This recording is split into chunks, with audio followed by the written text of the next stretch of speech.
Quantas vezes você já ouviu falar sobre A Revolução dos Bichos de George Orwell? Esse é um dos clássicos da literatura mundial, é muito falado, tem muito conteúdo sobre ele na internet, mas ao mesmo tempo tem muito conteúdo de qualidade duvidosa, né? Tem muito conteúdo que passa apenas pelas superficialidades da narrativa e que não se aprofunda no detalhamento, nos estudos, nos meandros do que é dito no livro pelo George Orwell e na proposta, nas intenções da leitura. Bom, esse livro é escrito na forma de fábula, né? George Orwell escreve aqui uma fábula com animais, colocando-os como protagonistas, né? Animais que estão ali dentro de uma fazenda e que se sentem incomodados com a forma com que eles são tratados rotineiramente pelo dono da fazenda, e a partir daí se dá toda a narrativa que faz jus ao nome de revolução. Então os bichos partem para uma revolução, para a tomada de direitos, para a tomada dos processos, das atividades que são feitas ali, e na intenção de ter uma vida melhor, né? De ter mais privilégios, de não ter que trabalhar tanto, de não ser explorado por ninguém, enfim. O livro é claramente uma referência ao que aconteceu na União Soviética, na Rússia, em que nós tivemos uma revolução, né? E houve a tomada de poder pela classe trabalhadora, liderada por Lenin, depois por Stalin, enfim. E depois disso a história talvez não tenha sido lá a que todo mundo imaginava no início dessa tomada de poder. E o George Orwell escreve justamente nesse contexto, então é um contexto muito bélico, né? Um contexto de muita censura. A gente tinha governos autoritários para todo lado, tanto com nazismo, com fascismo também, com ditaduras ditas socialistas. E o livro acaba sendo uma crítica justamente a essas ditaduras socialistas, esses governos socialistas. Então, para o Orwell, apesar de o princípio da Revolução Socialista ter sido uma coisa genuína, uma coisa que tinha pretensões honestas, né, de realmente melhorar a vida do povo, de trazer mais direitos, de fazer a Rússia sair daquele estado de exploração e de miséria que ela vivia, depois a coisa toda se descambou para uma exploração, outro tipo de exploração. E aí o livro acaba sofrendo uma série de críticas, principalmente por parte da esquerda mais radical, né, dos comunistas, dos socialistas, por ser uma crítica vazia ao socialismo, ao regime soviético, por se tratar de um discurso raso, né, de não se aprofundar nos problemas que de fato eventualmente a União Soviética poderia apresentar. Mas acho que a questão aqui é que não se trata de um livro teórico, uma crítica acadêmica, nem nada do tipo. A gente está falando de um livro de literatura escrito em forma de fábula, tinha a pretensão de fazer uma crítica, mas essa crítica não está num primeiro plano, né? O primeiro plano de um livro de literatura é a história, é a narrativa. Agora, é claro que essa narrativa possui os seus vieses, possui as suas intenções e possui as suas minúcias.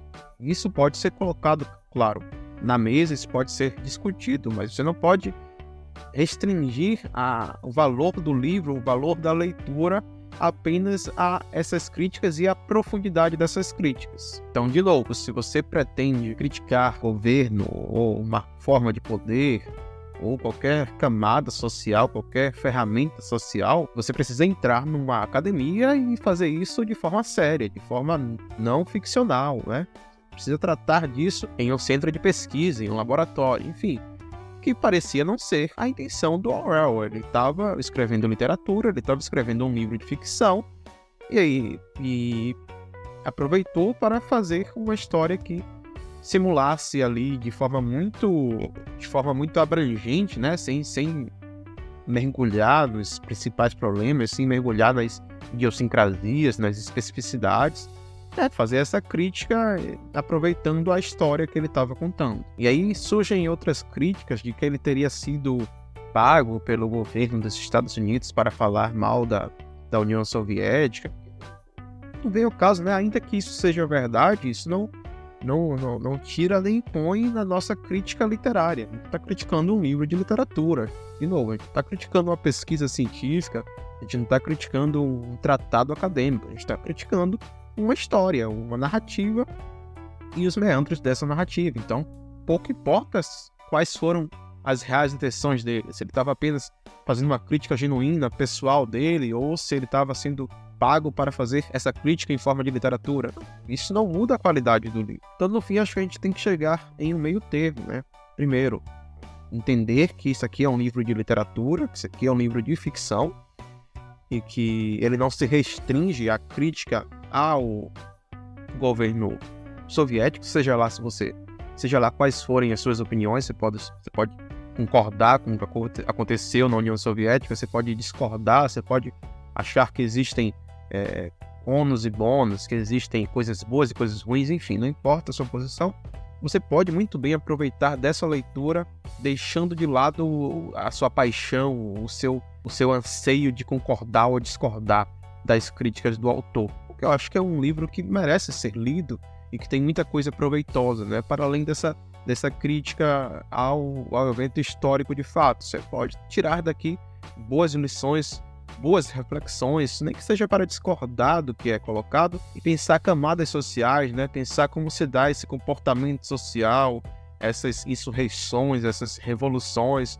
e o que a gente pode esperar e o que a gente pode fazer para que elas aconteçam, se é que vão acontecer, de uma forma mais proveitosa para todos os envolvidos. Estou falando brevemente sobre a história. A gente tem um fazendeiro, como eu falei no início, ele é um cara que explora os animais. Esses animais se sentem bastante incomodados com essa exploração, até que um dia decidem engendrar uma revolução, expulsam o fazendeiro da fazenda e começam a viver conta própria, produzindo para eles mesmos, sem ter que prestar contas a ninguém. Isso dura por algum tempo, alguns dias, algumas semanas, em que eles estão satisfeitos, felizes com aquela nova realidade, até que os porcos, que são os animais ali mais proeminentes, maior capacidade gestora, aparentemente, dentro da fazenda, eles começam a se aproveitar dessa característica para ir tomando aos poucos, gradativamente, controle dos outros animais e simular o que acontecia antes, né, com o humano. Então agora não existia mais a exploração humana, não existia mais essa hierarquia clara entre humanos e animais, mas os poucos vão cada vez mais tomando o poder e simulando o que acontecia com a hierarquia humana, até que essa hierarquia está novamente muito bem esclarecida, está novamente muito bem estabelecida, e a gente não tem mais nenhuma diferença entre o que acontecia antes e o que acontece agora.